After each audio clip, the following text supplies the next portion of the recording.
छात्रों, आज हम सभी कक्षा 10th बिहार बोर्ड के हिंदी के प्रथम कहानी यानी जाति प्रथा एवं श्रम विभाजन, जिसके लेखक डॉक्टर भीमराव अम्बेडकर जी हैं, जिन्हें हम बाबा साहब भीमराव अम्बेडकर भी कहते हैं, इसको देखेंगे। जो हमारे कक्षा में यह काफ़ी इम्पोर्टेंट चैप्टर है। इससे क्वेश्चन भी प्रत्येक जांच परीक्षा से लेकर के और वार्षिक परीक्षा जो बोर्ड एग्जाम है उसमें भी आता है। तो आप सभी लोग ध्यानपूर्वक सुनेंगे, यह वीडियो आपके लिए काफ़ी महत्वपूर्ण है। सबसे पहले हम लोग जानेंगे कि भीमराव अम्बेडकर जी कौन थे, कहाँ के थे, उनके जीवनी को यहाँ पर संक्षिप्त रूपों में हम लोग देखेंगे। बाबा साहब भीमराव अम्बेडकर का जन्म 14 अप्रैल 1891 ईस्वी में महू मध्य प्रदेश में एक दलित परिवार में हुआ था। महू एक जगह का नाम है, गांव का नाम है, जो मध्य प्रदेश में पड़ता है। वहीं पर एक दलित परिवार में कब हुआ था, तो 14 अप्रैल 1891 यानी 1891 को हुआ था। मानव मुक्ति के पुरोधा बाबा साहब अपने समय के सुपठित जनों में से एक थे। मतलब जितने उस समय के पढ़े लिखे लोग हुआ करते थे उनमें से एक अच्छे शिक्षित व्यक्ति में इनकी गिनती होती थी।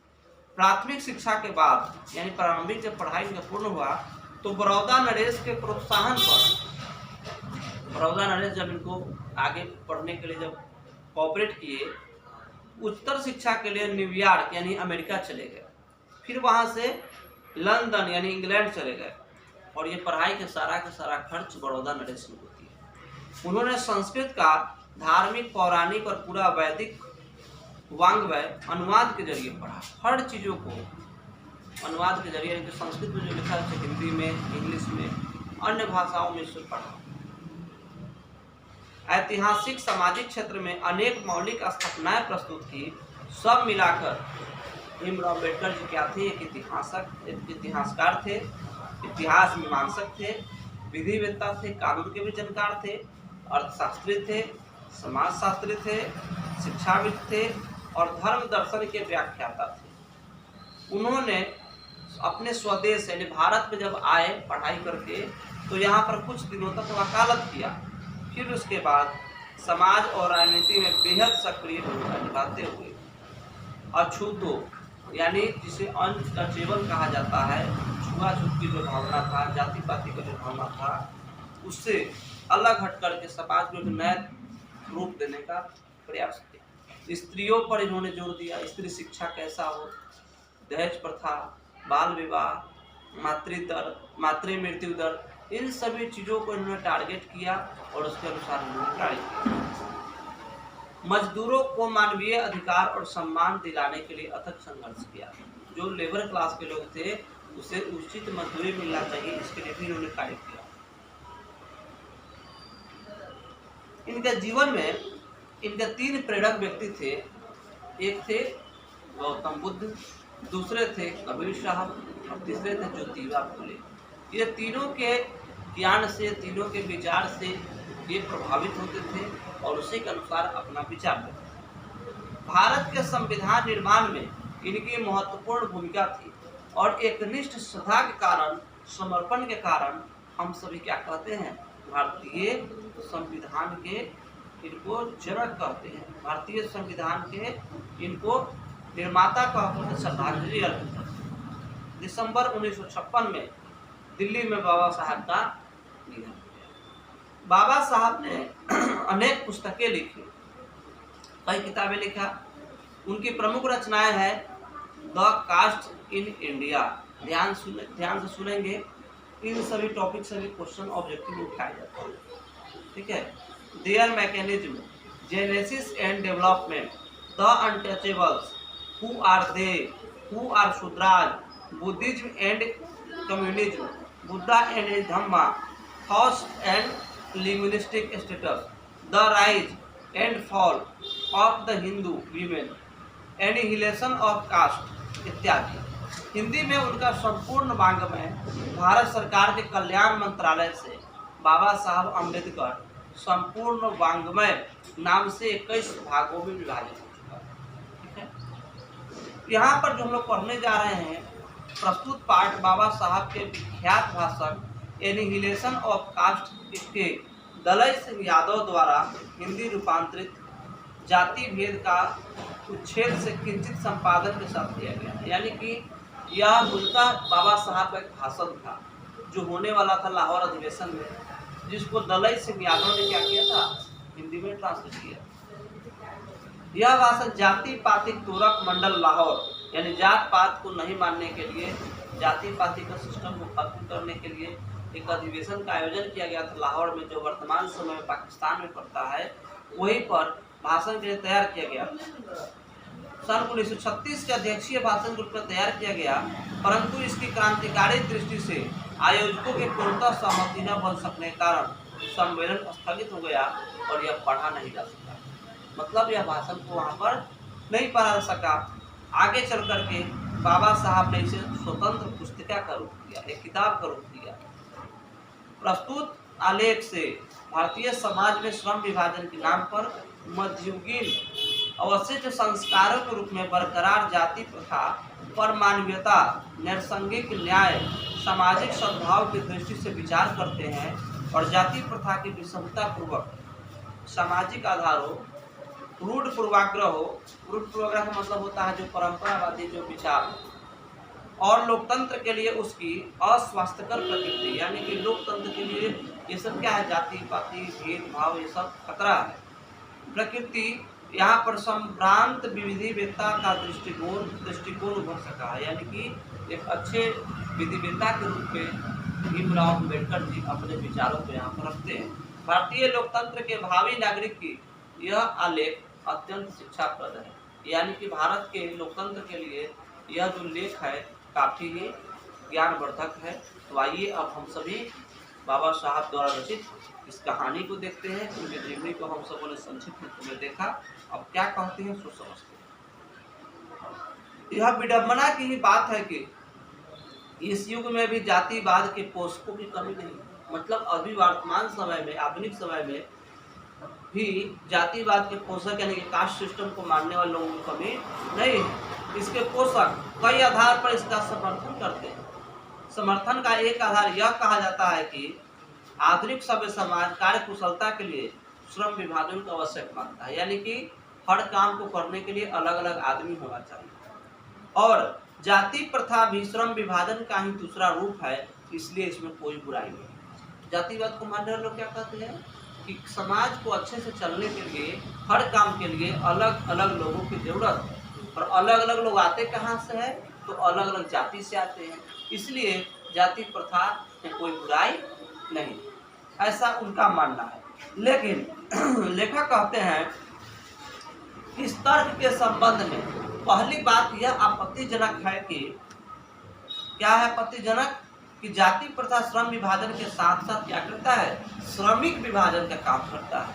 यानी काम को तो बांटता ही है, और काम को बांटने के साथ साथ समाज में लोगों का भी बंटवारा कर देता है कि कौन नीच काम कर रहा है, कौन उच्च काम कर रहा है, कौन अच्छा है, कौन बुरा है, इस रूप में वो बांट देता है। ठीक है, श्रम विभाजन निश्चय ही सभ्य समाज की आवश्यकता है, परंतु यह सभ्य समाज में श्रम विभाजन की व्यवस्था श्रमिकों के विभिन्न वर्गों में अस्वाभाविक विभाजन नहीं करती। अस्वाभाविक मतलब जैसा विभाजन नहीं होना चाहिए उससे अलग वो विभाजन कर देता है। भारत की जाति प्रथा की एक और विशेषता यह है कि यह श्रमिकों का अस्वाभाविक विभाजन ही नहीं करती, बल्कि विभाजित वर्गों को एक दूसरे की अपेक्षा ऊंच नीच भी कराती है। ठीक है, यानी कि कोई बड़ा है कोई छोटा है, इसका भाव क्या होता है, उसके कर्मों से नापा जाता है, जो कि विश्व के किसी भी समाज में, दुनिया के किसी भी देशों में देखने को नहीं मिलता। जाति प्रथा को यदि श्रम विभाजन मान लिया जाए तो यह स्वाभाविक विभाजन नहीं है। क्यों नहीं है भाई?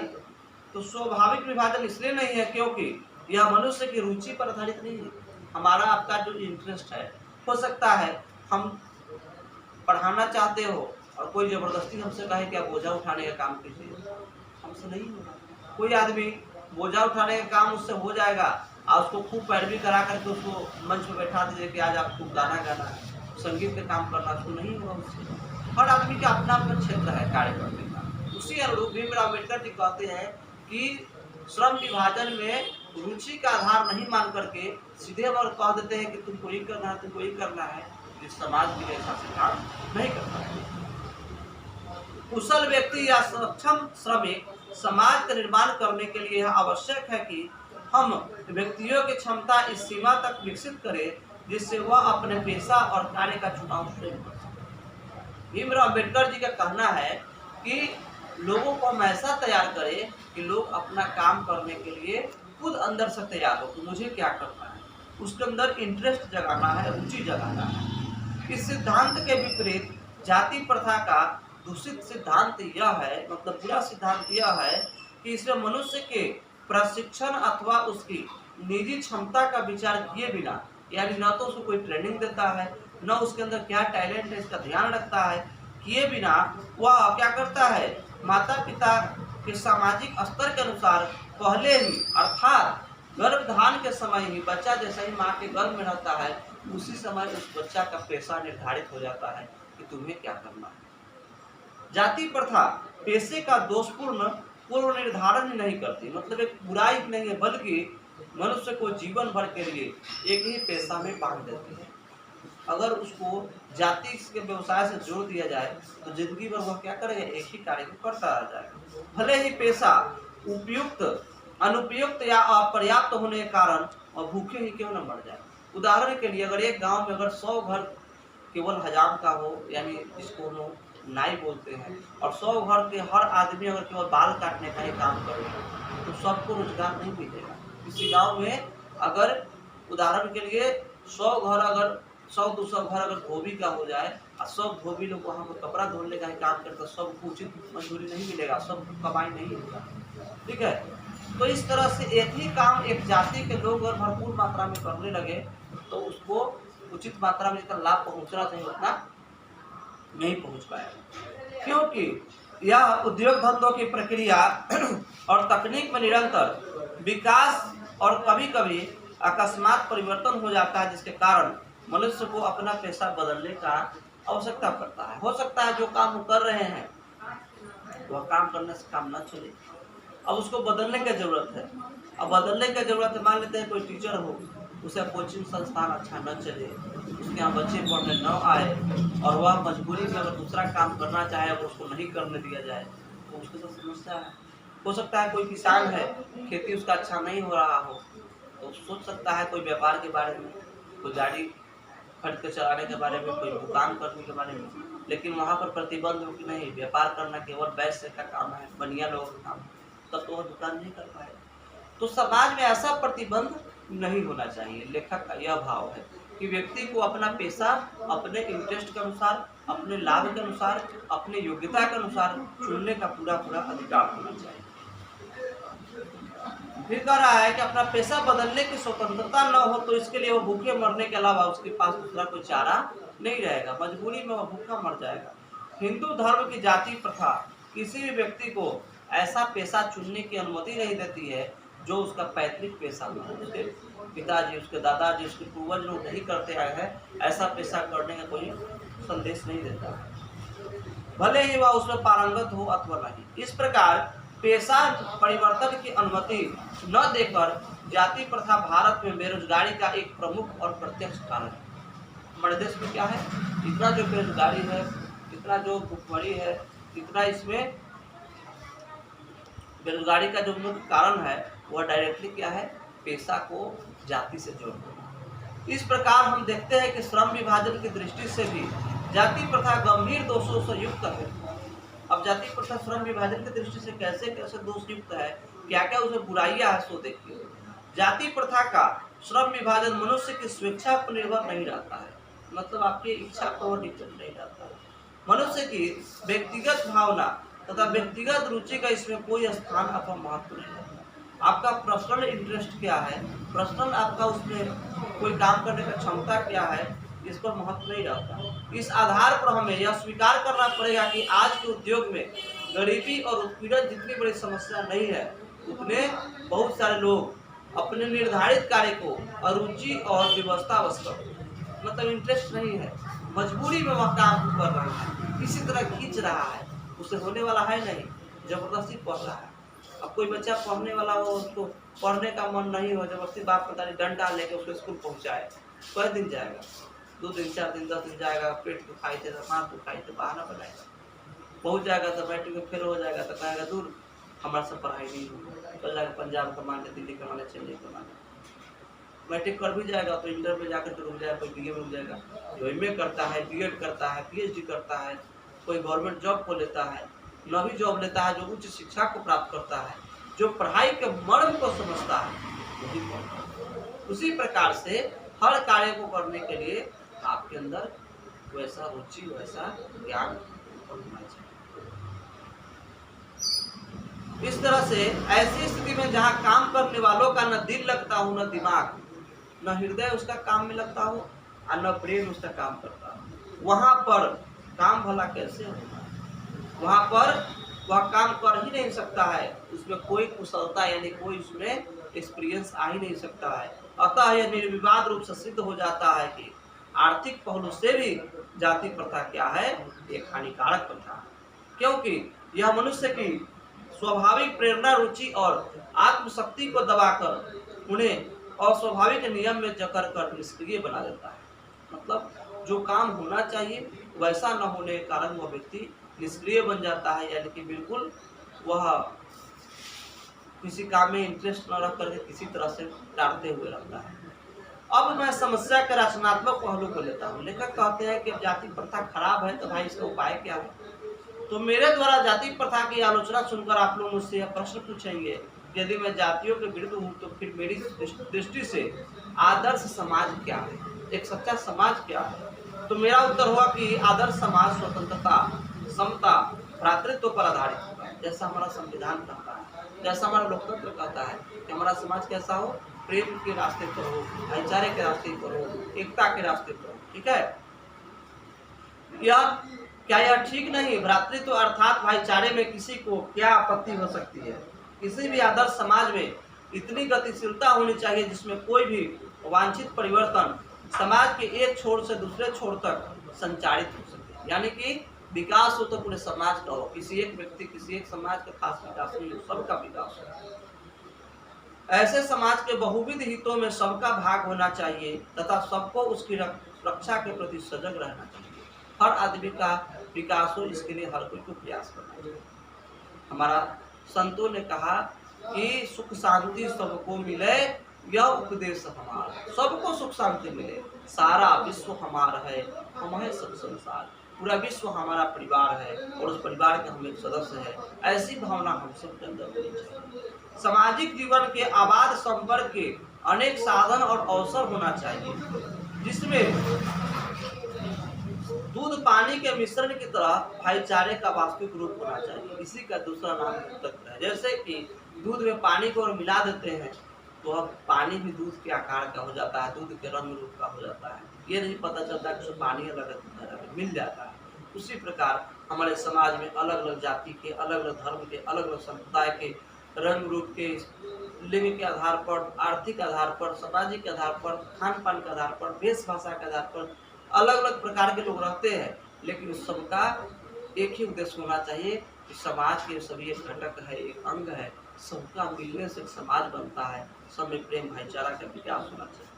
क्योंकि लोकतंत्र केवल शासन की एक पद्धति ही नहीं है, लोकतंत्र मूलतः सामाजिक जीवनचर्या की एक रीति तथा समाज के सम्मिलित अनुभवों के आदान प्रदान का नाम है। यानी समाज हमारा सम्मिलित होकर के चले, सबका मिलने से काम हो, सबके मिलने से विकास हो, इसका नाम लोकतंत्र है।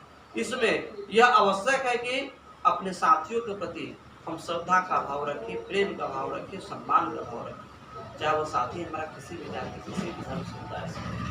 तो इस तरह से अगर हम लेते हैं तो हमारे समाज में जाति पाति स्वतः समाप्त हो जाएगा और हम सभी एक आदर्श मानव, सबसे बड़ा धर्म, सबसे बड़ा जाति एक मानव की जाति है, उससे हम जुड़ करके अपने जीवन में हर तरह से सामाजिक, आर्थिक, वैचारिक, हर तरह से समानता के आधार से जीवन को जी सकते हैं। यही यहाँ पर लेखक का संदेश है। मैं आशा करता हूँ यह कहानी आपको समझ में आया हो और आप सभी इस वीडियो को देखें, नहीं समझ में आए बार बार देखें, चैनल को सब्सक्राइब करें, लाइक करें, अपने मित्रों सहपाठियों को शेयर करें, ताकि जो आपके विद्यालय में, आपके कोचिंग संस्थान में हो सकता है हिंदी की पढ़ाई न होती हो, उसको भी मैं प्रयास करता हूं कि हर सब्जेक्ट का हर चैप्टर आपके बीच एक वीडियो के रूप में डालने का कोशिश मेरा हमेशा रहता है, वह पहुंचता रहे।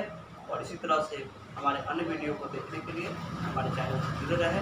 कोई परेशानी हो, समझना हो, कमेंट में अपने प्रश्न को जरूर दें। मैं इसका उत्तर 24 घंटे के अंदर में आपको